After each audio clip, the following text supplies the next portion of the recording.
What's going on, everybody? This is Afro Think Tank. Have you ever wondered why the Western world has such a visceral response to communism? Because communists used to be a big thing in America. Like, they had parties and they were really pushing it, right?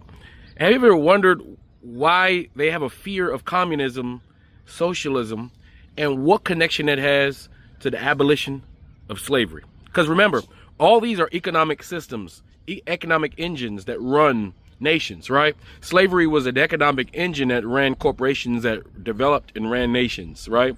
Feudalism is an economic engine, right? Communism is an economic engine. Socialism, economic engine. These are all different ways human beings have structured, right, the consumption and purchase of goods and services in order to power its economies, right? So slavery, like anything else, was a very successful, very brutal, very barbaric, but it was very successful, as America is the only nation like itself that has the economic power and might to project itself across the world the way it has done, right? And it can only be done by that economic format of slavery, just like in Dubai, right? Their economic format is a form of slavery, right, that they have going on there. All the Middle Eastern countries are growing economically through slavery and oil, right? They just name it something else, right? And there's various other countries that have forms of slavery that has been turned into something else, that has been modernized in order to economically run their countries, because slavery is the best, it's the most barbaric, but it's the best form to generate income, because you don't have to pay, your workers, and you get 100% profit. Your overhead is very low, right? Now we're about to move into this new form of slavery, which will be, autonomous, automatic, robotic slavery, where now they have created their own artificial slaves that will be able to work even harder than even human beings can work, right, for the corporations, right, to generate economic income, which is going to leave all the people who are not being cogs in that machine disenfranchised. Because once these robots and these digital robots, as AI, become the economic slave, the main drivers of production, then that leaves the rest of humanity out, because we're no longer useful, right? Because you don't have to pay us insurance. We don't need liability, all that. So security, policing, everything will be justified using robots and automation. And technology is going to start to turn, and the structures of how society works is going to start bending towards these robots and these AI and the new artificial slaves. That's going to be the future of, of economic growth, right? And the question is it going to benefit everybody who is not an economic slave, right? We know in the past, it has not benefited everybody who were either outside of the economic slave class, because you were still a serf, you were still poor, you were still not useful to the powers that be, right? So you usually suffered, whether or hardship, right? So what's going to happen in the future? What are we going to have to change? Because clearly capitalism is not working. As much as we have been programmed to believe that capitalism came out of the Bible, and Jesus Christ said we must be capitalistic, which is the worship of money, the pursuit of money at all costs, hustle, hustle, hustle, hustle, hustle mentality. It's not working for everybody, right? But also communism and socialism, and everybody wearing the same brand clothes and everybody going to the same place and house looking the same and walking around like manufactured goods, that's not going to work either. So, we got to figure something out. But I think in order to do that, we have to understand the big swings in history, right? And the big economic changes in history, and how the abolition of Africans and communism, how they coincide with each other.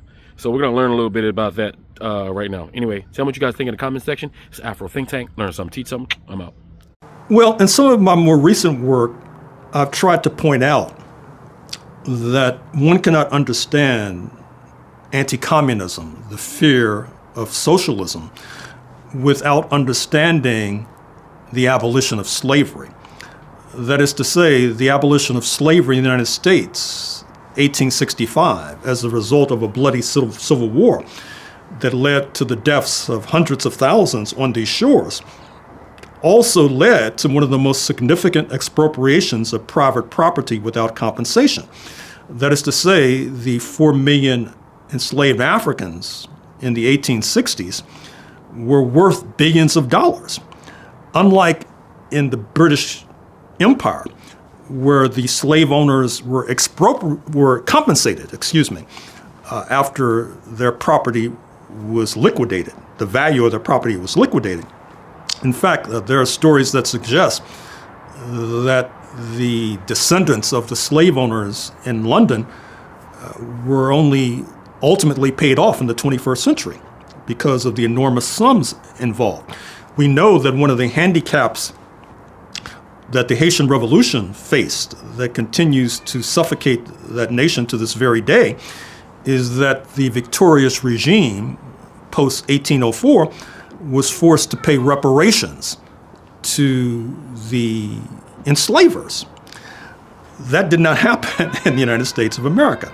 And so what happens is that you have a lot of fury and anger in Dixie, in the South, when their property was taken without compensation. It helps to give rise to the Ku Klux Klan, these terrorists who rampaged throughout the South, eventually spread their tentacles from the Atlantic to the Pacific. And I would also argue that post-1917, with the Russian Revolution, which also involves, it is thought, a seizure of private property without compensation, that leads to a confluence, that leads to this idea that socialism is the menace that will lead to a liquidation of private property, a seizure of private property without compensation, and then that gives rise to this hysteria about the Socialist Party, about the Communist Party, about individuals like Du Bois and Paul Robeson and their intentions. It also conveniently, for some, I should say, then helps to undergird this attack against social progress generally. Because if the communists are said to be against Jim Crow, that means that anti-communists should be in favor of Jim Crow. It almost reaches ludicrous and ridiculous lengths. I've suggested that if the communists are against tooth decay, perhaps you should be in favor of tooth decay. So anti-communism becomes a reigning philosophy in the United States in the 1950s. But alas, what happens is that it runs into this international situation whereby the United States is trying to compete for hearts and minds in the developing world at a time when it's trying to maintain Jim Crow and trying to maintain a kind of apartheid system against black people in particular. And that yields, that apartheid system yields, at least in the formal sense. But as noted, it also leads to the tossing overboard of the most stalwart leaders in our community, speaking of the aforementioned W.E.B. Du Bois, Paul Robeson et al. Free Sudan! Boycott diamonds and gold! Free Sudan! Boycott diamonds and gold! We most definitely cannot forget about the people of Sudan! Thanks for watching Afro Think Tank. Don't forget to like, share, and subscribe. And follow me on Substack and Patreon for more content. Remember, it's Pan-Africanism or nothing.